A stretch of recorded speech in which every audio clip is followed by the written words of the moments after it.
xibaar yi gën a fës ci internet bi ñu wax ci ànd ak xaritu internet yi Fatimata Bintou Ba Fatima naka mu na nga def. maa ngi lay fay Sophia Ba maa ngi lay nuyu.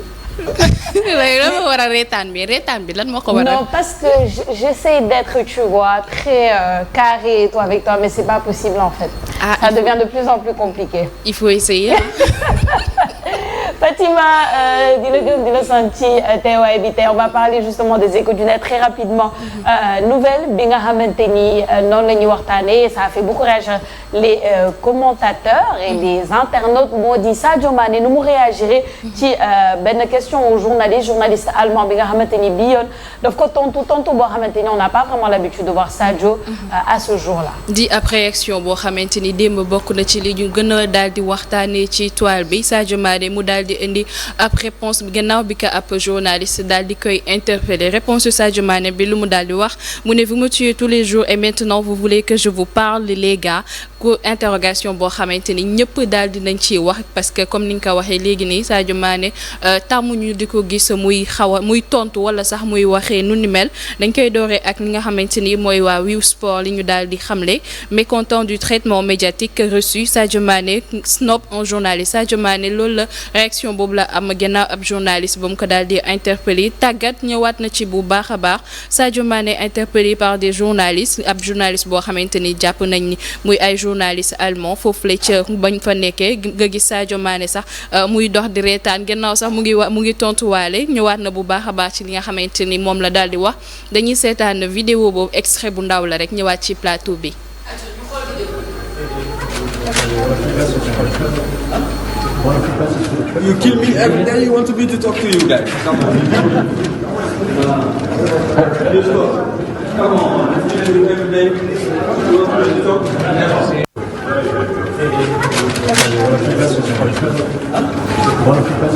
You kill me every day. You want me to talk to you guys? Come on.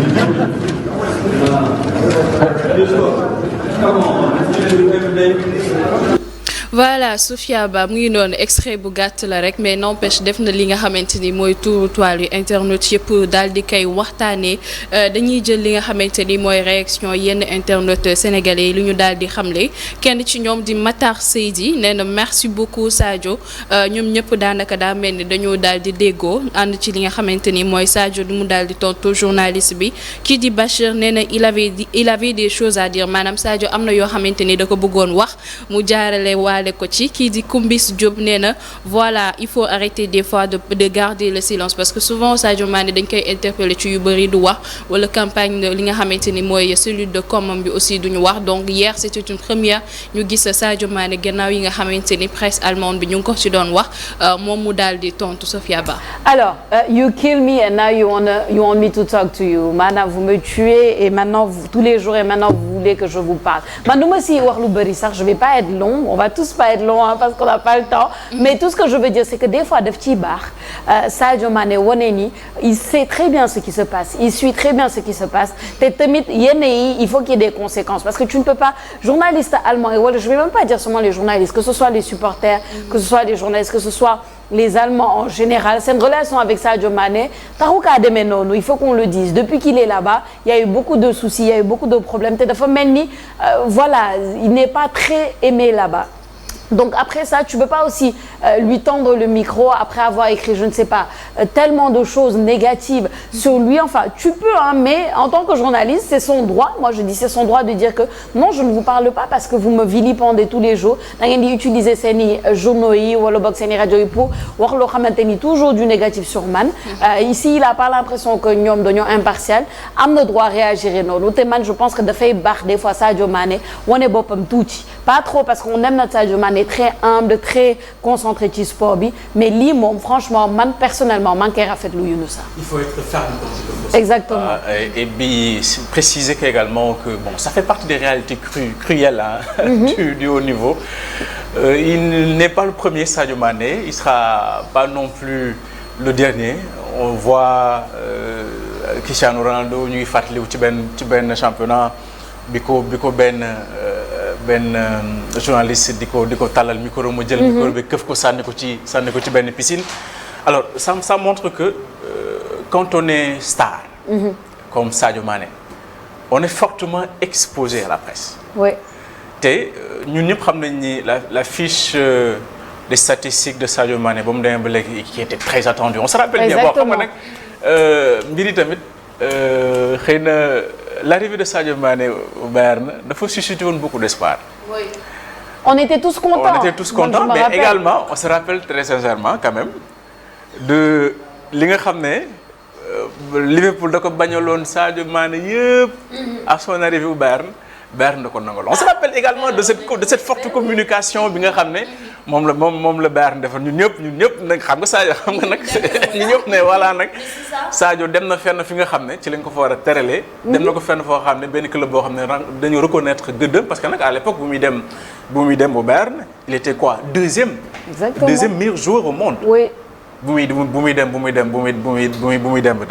deuxième au ballon d'or. Donc ça veut dire que il est allé avec beaucoup d'espoir te tamit dem fa également avec le titre de champion d'Afrique. Exactement. Donc ça veut dire que lu ci bëri xaaroon nañ ko les Bavarois xaaroon nañ ko maintenant reste il faut également ñu nangu ne sur le plan performance fi ñu ko doon xaaree ak ki nga xam ne moom la wuutu muy Lewandowski c'était pas trop ça maintenant loolu nag dafa am ay éléments yu bëri yoo xam ne ça a vraiment suscité beaucoup de débats bokk na ci sa blessure juste à la veille de la coupe du monde on se rappelle je me souviens toujours de cette phrase de Pape Alioune Sarr qui disait que un peuple est à genoux juste après la déclaration de cette blessure de Sadio Mané. Donc ça veut dire que loolu yëpp am na mais yeneen également am na mooy changement bi nga xam ne changement de coach bi nga xam ne Bayern am na ko ci diggante bi. Donc ça veut dire que loolu yëpp dafay influencer indubitablement ci performance individuelle lu joueur bi. Maintenant lii nag c'est un signal fort que le joueur a donné à la presse de Bayern. Par rapport ak attaques yi nga xam ne yëpp da koy jot te il est temps comme je l'ai dit tout à l'heure à l'entente de mes propos il faut être ferme quand il le faut. Exactement et il a été ferme Fatima je pense que oui les performances c'est une chose bu fekkente ni ci performance yi rek le journaliste allemand yi di wax d'accord mais dañuy voilà ils tirent dès qu'ils peuvent sur Sadio Mané et ça peut être compliqué donc il a le droit de réagir comme ça je pense Fatima. loolu c'est souvent loo xam ne dañ koy reprocher Sadio Mané Sadio il répond presque jamais donc buñ ko gisee mu répondre comme ni nga koy waxee dafa dem ba li ñuy wax nit dañ kaa sës ci li nga xamante ni mooy mur bi peut-être ñoom attente bi ñu doon am ci Sadio Mané parce que nee nañ Sadio Mané champion d'Afrique mu ñëw ci benn club mu ñëw def fa benn temps Sadio Mané jëlee fa blessure gannaaw blessure bi mu am benn méforme boo xamante ni ñu ngi koy constater donc comme li ñuy wax il n'a pas été trop performant donc manque de performance bi nga xamante ni reproché nañ ko peut-être tamit li ñuy wax joueur champion à un moment il faut munoo nekk toujours au top di ngay wàcc tuuti mais boo wàccee li nga xamante ni esprit bi nga xamante ni moom lañ la xamee te redresser pour nga ñëwaat ci li nga xamante ni mooy ci kaw te actuellement Sadio Mané boo quoi qu'on puisse dire mu ngi essayer di continuer pour nekk ci li nga xamante ni moom lañ ko xamee woon nekk toujours le champion li ñuy wax aussi que mu tontu ñi nga xamante ni mooy journaliste bi parce que peut-être mën nañoo jàpp c'est le bon moment boo xamante ni peut-être mu ngi ci porte de sortie bi il s'en va voilà mu ngi dem Al Nassr donc pourquoi pas man amoo ci voilà c'est pas encore voilà ñu ngi ci waxtaan voilà il a l'occasion en tout cas de partir et je pense que ñun ñëpp rafetlu woon nañ la dernière fois on en parlait. Ça lui fera beaucoup de bien. Ça lui fera beaucoup bien avec Pape Madiakhaté Sarr que peut-être c'est l'essentiel. C'est clair que Sadio Mané peut-être. C'est quelqu'un qui a l'intention de claquer. C'est clair parce que soo tontuwee noonu c'est que voilà tu es en train de regarder déjà vers autre chose et des fois c'est bien. Parce que répondre comme ça c'est mettre sur son dos la presse toute une presse. Mais oui mais la presse est déjà sur son dos. Donc on se tue mieux la presse est déjà sur son dos de toute façon. Donc à un moment donné voilà il fallait qu'il réagisse. di la gëm di la sant bu baax Fatima ci xibaar yi gën a fës ci internet bi. non tu la pousses. attends pause léegi am na tamit leneen loo xamante ni Sophia bëgg naa aussi souligner ko balaa maa wàcc plateau bi mooy par rapport li nga xamante ni traitement médiatique bi ñu koy am suñu yenn professionnels yi. ñoom ñi nga xamante ni ñoo nekk foofu Sadio Mané presse allemande bi ko jàppee di ko dénigrer ñun fii presse locale bi rôle bi nga xamante ni moom la ñu war a am ban position la ñu war a am ci Sadio Mané même bu nekkul en forme essayer de relever le joueur joueur def ko loo xamante ni mais mënuñoo nekk Sadio Mané peut-être mu ngi dund comme ni ñuy wax da nga koy jàpp ci yow benn citoyen lambda boo xamante ni génn nga sa dëkk ngay am benn traitement boo xamante ni da ngay am benn traitement bu ma nekkee sama dëkk étranger là su ma ñëwee sama biir dëkk ñu war ma favoriser yëkkati ma teg ma ci kaw wàcce ma donc souvent ñun aussi war nañoo xoolaat rôle bi nga xamante ni moom la ñu war a jouer parce que ñoom presse allemande bi wala internationale bi ñu ngi ci seen rôle c'est-à-dire essayer de faire le maximum ba li nga xamante ni mooy rabaisser peut-être les Africains wala suñu joueurs yi nga xamante ni ñoo fi nekk. Je suis tout à fait d'accord, on a un rôle à jouer, on va continuer de le jouer, on va continuer à supporter Sadio Mané parce que tout ce qu'on dit aussi c'est objectif mais en même temps c'est notre joueur, c'est à nous de le protéger. Mais également que ça n'a pas été toujours le cas. Bon, ça n'a pas été toujours le cas. On a vraiment le service de communication a fait un excellent travail depuis à l'arrivée de Sadio Mané. Oui. Et puis en termes de même vous faites que cette fois-ci aussi il faut répondre à la hauteur de l'attaque. Mais il y a du travail à faire. Il y a du travail. Et puis souligner également que notre Niancho également. Ben oui, hein. C'est très dur de le dire, hein. Oui. Mais ça arrive quand même. Ouais, ça arrive. Ça veut pas dire qu'on doit lui demander. Fatima, man dàquma la de. Ñun ça daf ñu bëgg a jaxase. Bu ko nangu dàquma la, c'est juste qu'on doit recevoir professeur Songué sur le plateau là. On a beaucoup de rubriques. Ma lay gërëm di la sant bu baax. Ci li gën a fa ci internet bi amoon na solo. Et puis bonne journée à toi.